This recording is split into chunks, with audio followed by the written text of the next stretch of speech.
Hi, welcome to Open Up to Listen, the podcast for real stories, raw perspectives, and unfiltered conversations. Today, we're going to get into being prisoners of your past. Today, we have Robert Thompson. Would you like to go ahead and introduce yourself? Yes, I'm Robert Thompson, and first and foremost, I thank God and I thank Dominique for allowing me to be on this podcast today to talk about the topic at hand, prisoner of the past. A little bit about myself. I was foreign dignitary security detail for like 25 years out at LAX, and I retired from that. And now I'm presently doing security, retail security at Balenciaga store in Beverly Hills on Rodale Drive. And also, I'm an associate minister at my church in the city of Linwood. And I'm excited to get going on this podcast and see what we can unfold today to hopefully help someone and open up some eyes. Hopefully, open up some ears for people to listen as well. um, okay, so can I ask, what is it that made you feel the need or have the passion to even speak about being a prisoner of your past? Well, I feel that we need to address it because a lot of people that have unforgiveness in their hearts and in their minds, and unforgiveness can make you a prisoner of a person's past. And when you get into these man and women relationships, friendships, however it may be, and you're harboring unforgiveness and you're judging them based off of their past and you haven't forgiven them. And it makes not only you a prisoner, but it also makes them a prisoner. And you guys are bound and chained together and you don't even realize it because of that. Being a prisoner of the past is something that it's so heart wrenching and it's so take you to so many different places and levels. And unforgiveness could eat at you like a cancer. It's like a sickness. But how do you get well? Well, in doctor terminology or in medical terminology, there's medicines, there's operations, procedures that can cure you of some things. But unforgiveness only can be cured through forgiveness. When you hold that person a prisoner of the past, you also are holding yourself a prisoner to the future. You don't have any inkling in your mind of what it's doing to you. And I could give you different scenarios, but I want to give you something based off my personal experience. I don't know if you want me to elaborate on that, Dominique, or you want to, ask me something else. No, the floor is yours. You go ahead. Okay. Well, what I want to elaborate on is how I kept somebody a prisoner of their past and how I had to learn forgiveness when I didn't want to forgive because of what that person did to a family member.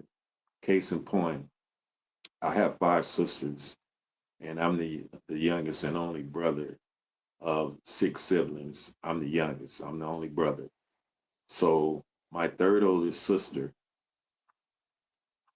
her first husband, he was abusive, manipulative, cheated on her, and they had two kids together. Now, when they divorced, she met a man that was, I mean, he was everything that she needed. He, took to her kids and they enjoyed a very, very fruitful and beautiful relationship.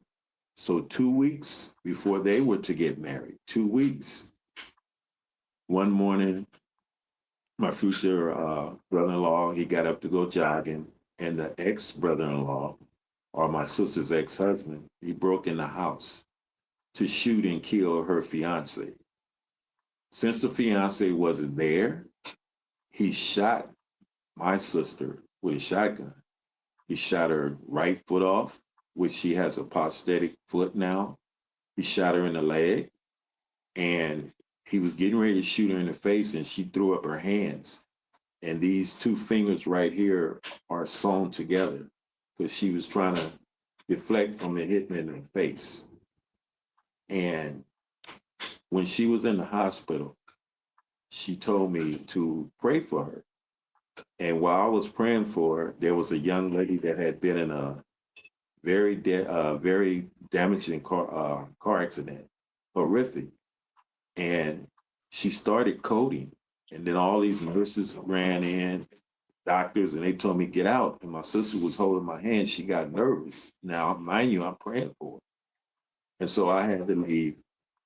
I stood outside that hospital room for like maybe seemed like forever, but I harbored malice. I harbored unforgiveness toward my ex brother in law.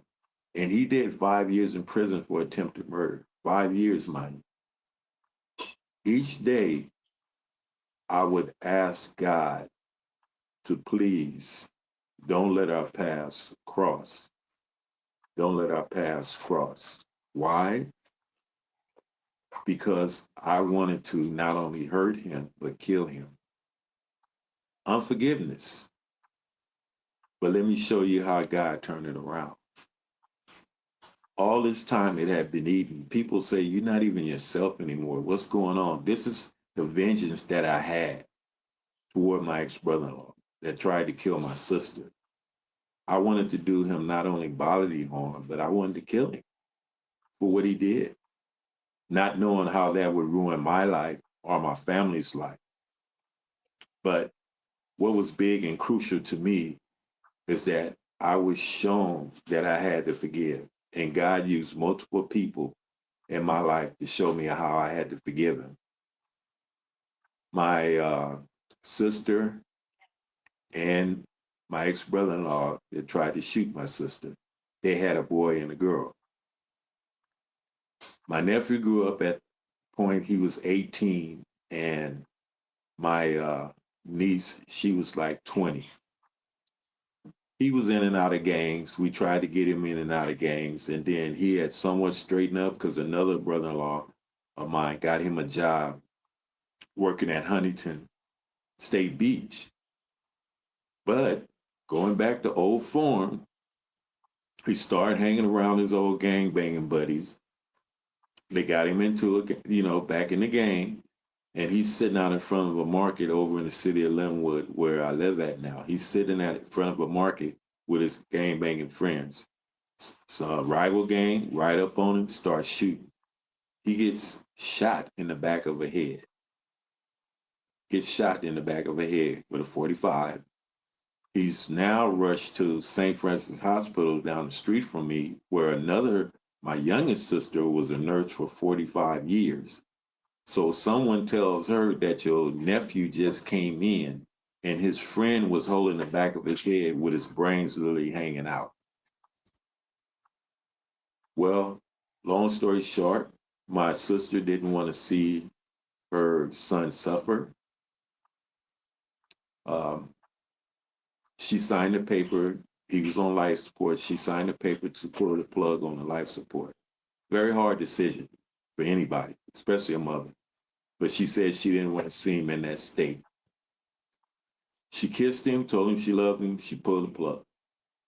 Fast forward to my nephew's funeral. I saw my ex brother in law there. By this time, I didn't know how much God had removed unforgiveness out of my heart. On the way out of the church, heading to the cemetery. On my way out the church, he's standing in the back. He looked at me. I looked at him. I opened my arms and I walked toward him, and he kind of flinched. He kind of flinched because he thought I was going to do something. But I said no. I grabbed him. I said, man, I love you. You don't have to fear me. I love you. I forgive you. At that moment, a relief came over me. Tears were coming down. I was crying because of my nephew, but at the same time, I was crying because of the relief God gave me, the peace God gave me of forgiveness. But I held for 5 years my ex-brother-in-law a prisoner of his past, and myself a prisoner because of unforgiveness. Why did I say all that to say this? Why did I say all of that to tell you this? When you hold a person a prisoner of their past, you cannot move into your future. God may have something so instrumental in your life to help someone else, but your blockage is that you're holding that person a prisoner. And why are you holding that person a prisoner? Yes, they may have done you wrong or done your family wrong or your friends, whatever the case may be. But think about this. God, through his son Jesus, forgave you. And it's hard for us to learn how to forgive because we're human, we're full of emotion. Well, you did me like this, I can't forgive you. Yes, you have to forgive them. And you can't hold them a prisoner. Remember what I told you earlier, when you hold them a prisoner, you guys are bound to a chain of unforgiveness. The moment you forgive that person, and you got to do it sincerely in your heart, that chain is broken. Now you can move forward with that person or persons. Being a prisoner of the past will not let you allow a future. Long as you hold on to that grudge, you hold on to whatever has you in that place of unforgiveness, your future is being damaged. And you might say, well, I'm going to move on and I'm going to have this and I'm going to have that. No, you will have no peace because you haven't forgiven that person. And then don't say you forgive them, but then your actions show that you didn't forgive them. Your actions show that I can't forgive you right now. It may take a moment, but you have to forgive them.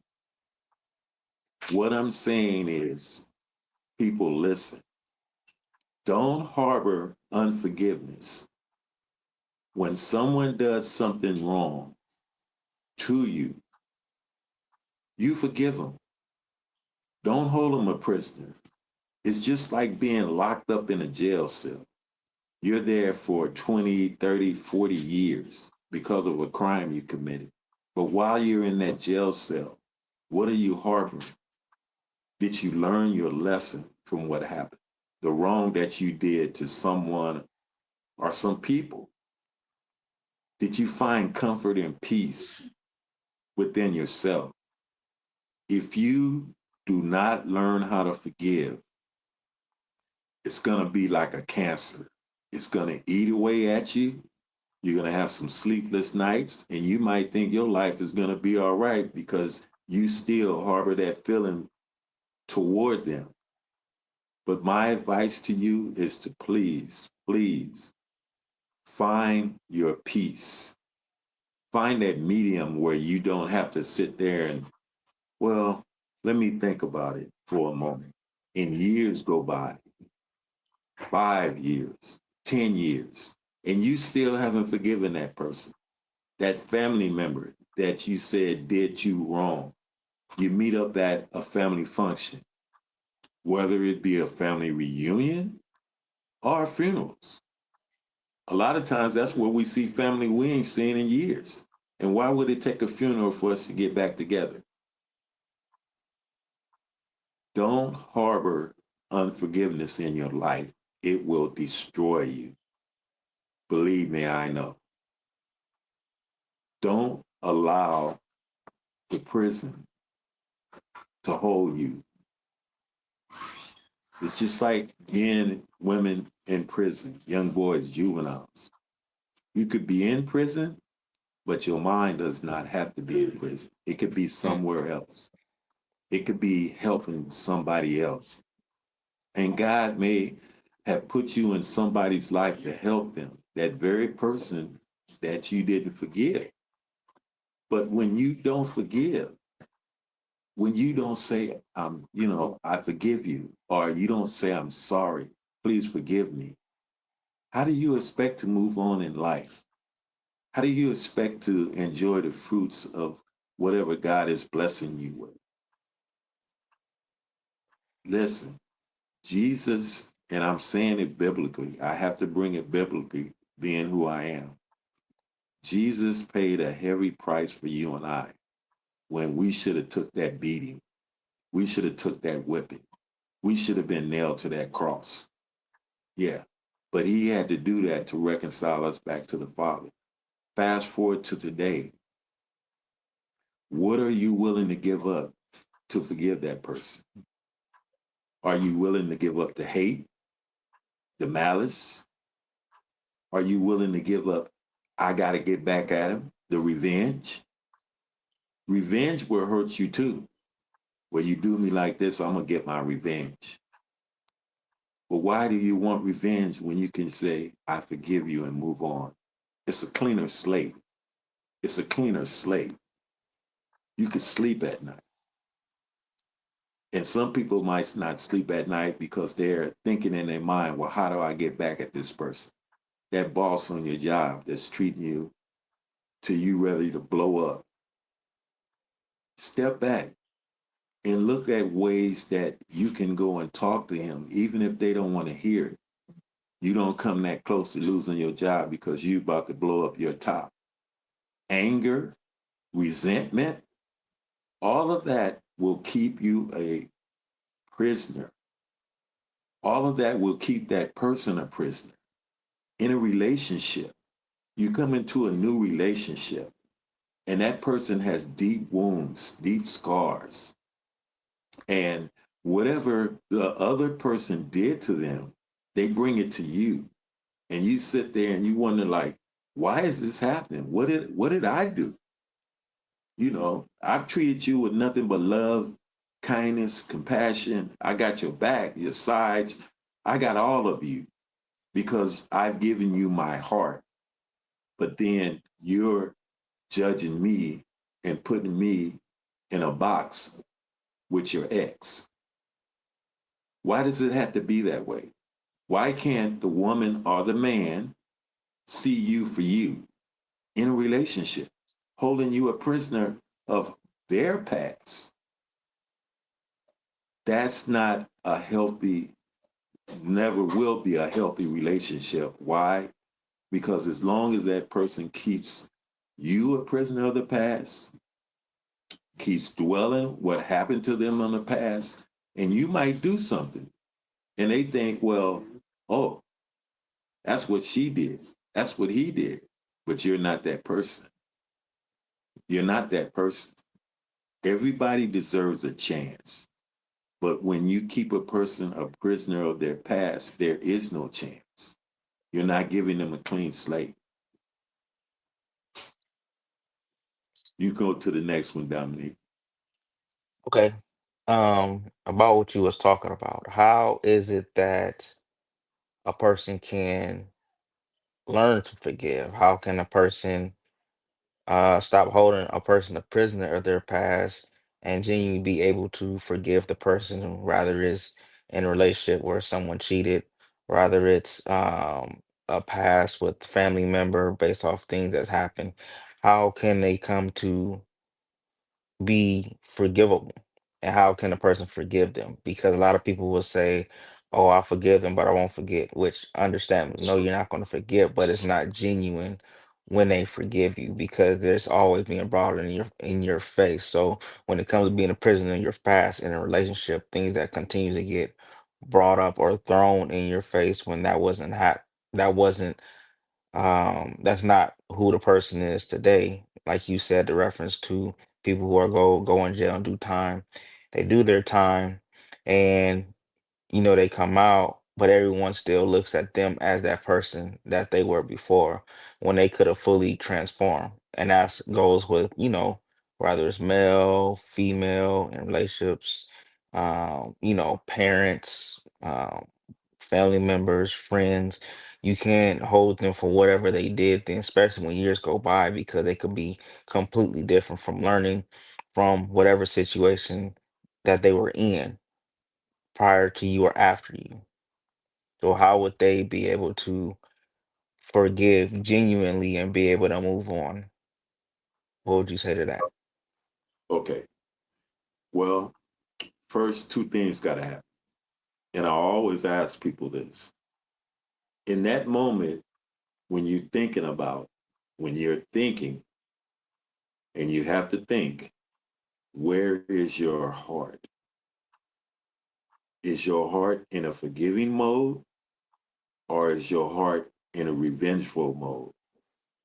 mm, And I'm not talking about the mind, because forgiveness starts in the heart. Once it goes into the heart, then the mind and the rest of you is complete.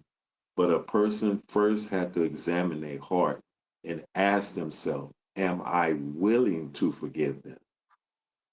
Am I willing? You have to be willing. Some people are stubborn and they get stuck. And this is both for men and women, what I'm talking about right here. Some people, they get stuck in thinking about so much what happened in the past. They don't see the change in the person. They don't give them a chance. When we're talking about forgiving someone, you have to see a change. Now, if you see the same pattern, whether it be cheating, whether it be lying, cussing, whatever, you see the same pattern, then yeah, that's when you have to back up and say, okay, let me look at it from another perspective. But my thing of it is this. When you generally see a change in a person, take your blinders off. And you got to know, you got to take your blinders off to see that person, not assume them, not assume them, see them. God allows you to see the change. God allows you to see the person that was back 5, 10 years ago. They're not that same person. Then you can allow yourself to forgive them, but you have to heal. Secondly, you have to heal. You have to heal from the deep seated wound that was caused by whatever that person did. And that's what it took for me. You have to see them, you have to recognize the change, and third, you have to heal. If you do not heal, you cannot forgive. You mm, cannot forgive. It's not going to work because you haven't allowed yourself to heal from the hurt, the pain, the suffering. And we get it that you don't, forget. But you have to forgive because once you forgive, your healing process will be so much better. But when you don't forgive and you keep them a prisoner, locked up and chained up, guess what? You keep yourself locked up and chained up. You're not allowing yourself to see the change in that person. In relationships, in friendships, we go through our ups and downs. But the other side of it is that when you entertain unforgiveness, you entertain something much bigger than what you ever could think or fathom in your life. It will transpire into other family relationships, unforgiveness. It will transpire to things on your job, to your friends. You will go to places that you never ever thought you could go. Unforgiveness entertains that. Unforgiveness wants that. Unforgiveness likes that. And so when you're unwilling to forgive, what are you essentially saying about you? That person has changed from who they were 10 years ago. They've essentially changed, but you don't see it because unforgiveness has blocked you, blinded you. It's just like having spiritual blindness when you don't even want to know about God, know about Jesus or religion. You got spiritual blindness on. Unforgiveness will give you spiritual blindness.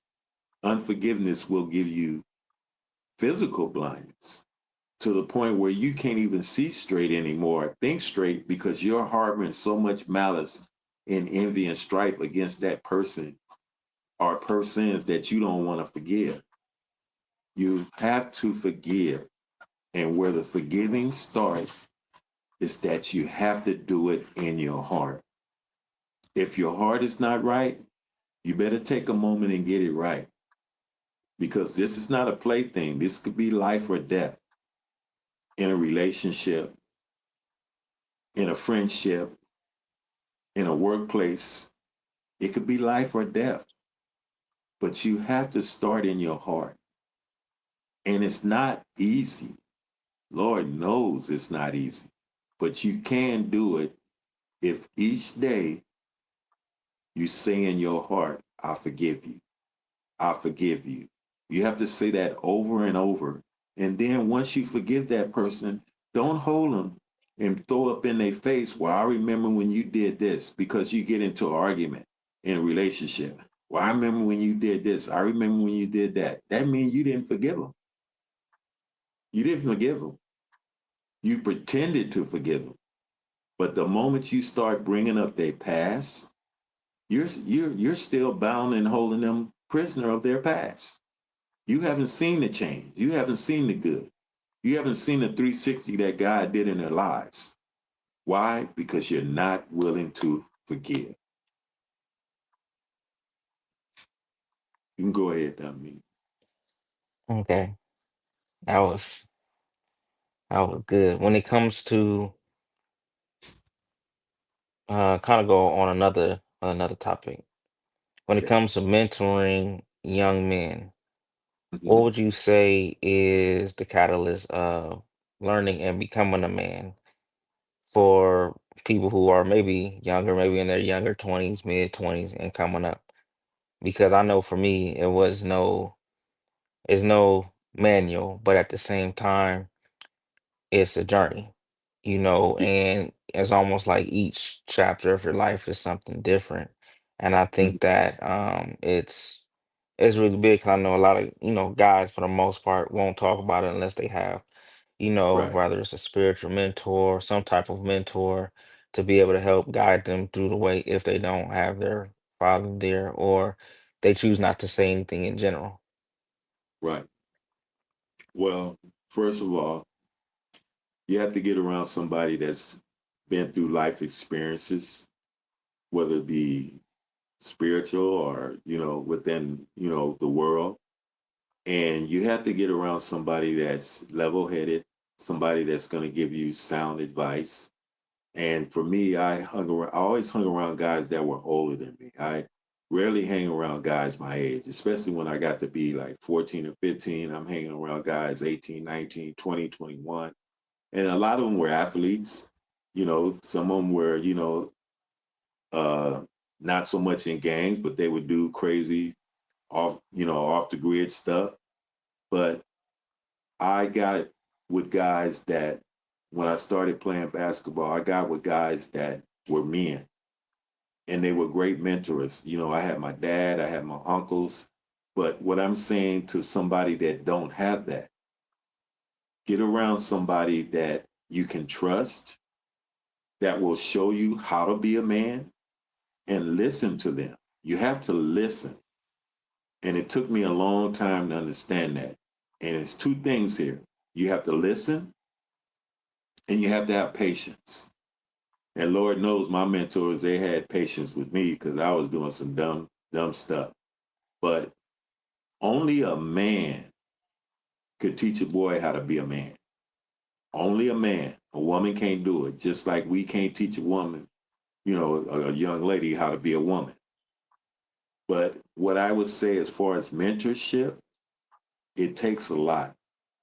And you have to pour out of you what you were given in wisdom and knowledge from somebody else. And to young men that they don't have the dad, they don't have that stability in their life where they can go and talk to someone. Find someone that you can trust to talk to. There are people out there that you can talk to, but you have to be very, very careful who you let in your inner circle because everybody that say they have your back don't have your back. Sometimes people will mentor you for the wrong reasons. They'll talk to you for the wrong reasons. They'll come to you and say, oh, you know what? Let me give you some advice. And it's the wrong advice. It goes totally opposite of where you want to go. But my advice to young men that need mentorship, trust, whether it be a family member, a friend, a coworker, somebody you feel you can trust to talk to, especially young men, because we live in a world that is so crazy. And I know young men get this peer pressure to do this and that, especially coming out of elementary school, going into middle school, and going into high school, where everything is a big impression. Where if I don't fit in with the crowd, then I'm a nobody. No, you are somebody. You're somebody's child. Whether the dad is there, whether the mom is there, you're still somebody's child. But you know, more importantly, you're God's child. So never think of yourself as being somebody less. Mentorship takes on a lot. It's not easy, but you have to surround yourself with the right people. You can't be rolling around with the homies and they doing knucklehead stuff and think that's gonna help you. No, that's gonna hurt you. And it also can get you killed. But when you do find that person or persons that mentor you to help you grow and get nurtured and to grow up and be a fine, upstanding young man, it just don't stop with you. You have to share what you learned from them and pass it on to somebody else. I couldn't keep everything bottled up inside of me of how many people helped me, inform me, and shape my life today.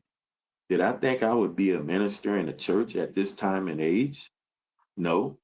If you would have told me that 20, 30 years ago, I would have laughed in your face because I didn't think it could ever happen like that for me. But my mom, on the night she died, she told me, get back in church. Not for her, not for daddy, not for the sisters, but for me. She said, I might not be here, but I'll be looking down on you from heaven. And I thought about, okay, mom, because I was like, I couldn't even see myself like that. But it's not about me. It's about who God placed in my life to help me. So now I got to help someone else, just like somebody helped me. So my thing is to the young people, surround yourself with people that love you, care about you, and give you sound advice. Even when you don't want to hear it, listen to it because that's going to be the best thing for you. And that's, my advice to young people or anyone that needs a mentor. Okay. And I think, like you said, when it comes to the young people, I think it also goes to the adults too, because I do think when it comes to people or friends that don't have their best interests, they could say something that could turn your situation, whatever you came to advise it, wrong because they didn't have the best intentions, or they could just be jealous of what you have. So it could be a slippery slope, but I do agree with just trusting someone who you can trust that will give you sound advice. And I guess the best example I would give, like for example, if someone's saying, "Hey, yeah, that person did this, we should go beat them up," and the other person like, "No, I don't think that's the best move. I think you should stand down and just be mature about it."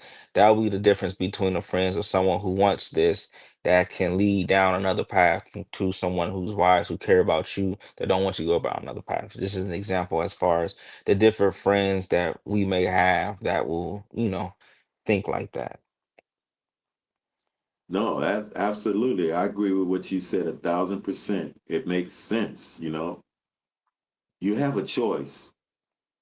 You have a choice. You can either go left in a bad, dark area, or you can go right into a good area.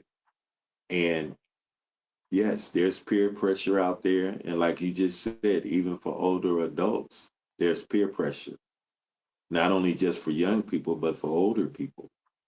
It's like when I grew up in Imperial Courts projects over in Watts, I seen so much horrific stuff. And what kept me rooted and grounded was one, my parents, because my dad told me, yeah, you get in the game, you out of here. You go live with them. And my mom, she would tell me this. She said, You know what? I brought you in this world and I take you out. I would hurt. She said I would cry, but you're not going to disrespect me, your dad, or your sisters. And that kept me rooted and grounded. Did I mess up and do some things? Yeah, but not to the degree where they had to put me out the house. And I saw so much death at the age of 7. I'll share this with you. In the projects, we had 3 sides. We had the pillhead side, the crazy side, and the quiet side. Now, the quiet side was where all majority of the old people stayed. My grandmother, she had her own, project house. My family and I had ours. And then my other friends, they had theirs. I stayed on the pillhead side. That's where all the dope addicts and all the acid takers and all of that. I had a friend that stayed on the crazy side. They called that the crazy side because that's where a lot of the mentally ill people was at. They were all over the project, but they were just mostly on that side. Then on the quiet side, with all the older people stayed at, they called it quiet because nobody they respected their elders. Nobody went over there cutting up. It was in Mm, the other areas. But my mother, before I went to school, this is in elementary school. Before I went to school, my mom would always send me over to check on my grandmother, see if she was okay, if she needed anything. So me and my friend, Daryl, we're on our way over there. And this is a serious story. We on our way over there, and I see this guy walking across now we're both age 7. I see this guy walking across the gym field. We used to have to cross the gym field to get to the quiet side. I see this guy walking across from the gym field. I look back to my over my shoulder, and I see this guy pointing a high powered rifle. And me and my friend, we jumped and we right on the ground. We laid down because we thought he was aiming at us. We just laid down. We couldn't run nowhere because we was blocked off. But I seen this guy walking across, and all I could hear after that, and I kid you not, was a pow. This guy with the high powered rifle shot it, and all I could see this guy walking across the gym field drop, and his brains all splattered out all over the ground. Me and my friend got up. When I tell you we ran, we got to my grandmother's house. She was like, we all on the floor out of breath, crying. Grandma, we just saw somebody get shot. We just saw somebody, they dead. So my grandmother calmed us down. She called my mother, told my mother what happened. Now, by this time, people came out because they heard it. mm, And I kid you not, each day I lived in the projects, and they took the guy to jail that did it. His name was Eddie Dunford. They took him to jail. He did 10 years in prison. And when he got out, me and my friends, we're in the gym playing basketball. He walks in and he sees me and my friend. He didn't do anything to us. He just looked. And that's all he had to do. You talking about somebody shaking in their boots? But I said all that to say this, that we go through stuff in our lives and it endeavors us to either make us stronger or weaker. That moment, when I went through that, I didn't realize at the time it made me stronger. Because I used to have to fight guys that messed with my sister. And a lot of times I would, at the age of 13, I was fighting grown men because my dad always told me, you take up for your sisters if somebody's bothered. And guys just try to get at my sisters and they didn't want to be bothered and they get in their face, then I got in their face. Did I take some whoopings? Yeah. But did I give out some? Yeah. At the age of 13, I'm fighting a grown man. I didn't care.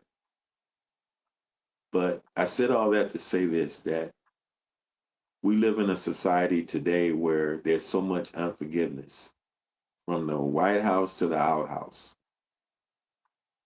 But where do we learn how to forgive? Where do we want to learn? Do we want to refine our relationships or do we want to keep it separate, apart? Do we want our families united Because we live in a country or a nation that calls itself the United States. No, it's not. It's the divided states. We're divided. This race don't like that race. This neighbor don't like that neighbor. This coworker don't like that coworker. And it's so much unforgiveness in this world. But when you learn how to forgive, you will not hold a person a prisoner of their past, regardless of what they've done. And I had to forgive that guy for what he did to that guy. And the family had to forgive him. But I had to learn all this later on. My mom talked to me about it daily because she knew that I was traumatized by that. But as I got older, I had to learn forgiveness. Was it hard? Yeah.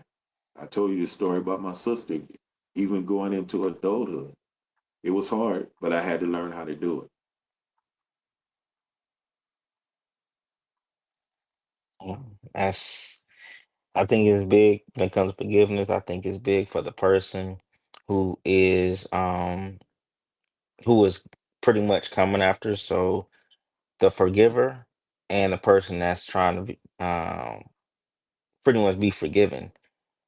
Those two kind of go hand in hand because those decisions. And then the crazy thing is, um, I will say when it comes down to even being forgiven, the hardest thing is when the person is saying, okay, or struggling to forgive a person, that person who wants the person to forgive them don't even know what they going to mentally. Because if they're really um understanding and want forgiveness from the other person, I'm sure they beating themselves up because they want to do better and they know they messed up and all they want is another opportunity to change and try to go through those opportunities to change. By the person, like you said, the person who hasn't forgive is doing it, but I don't think the person who hasn't forgive even understand how that other person is beating himself up genuinely.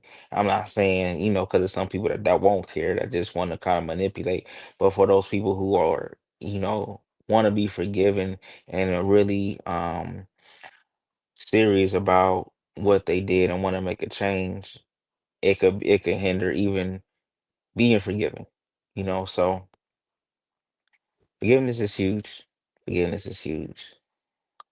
Is Yeah. there anything else you would like to say before we, wrap it up?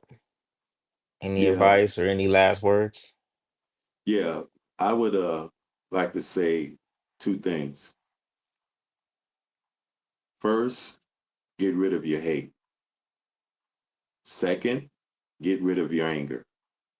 Those are the two big catalysts for unforgiveness. Third, one more thing. Thirdly, see the change in that person. Don't assume it. See it. And anything I could add to that is that we have to evolve from unforgiveness. If we don't evolve from unforgiveness, we don't have a future.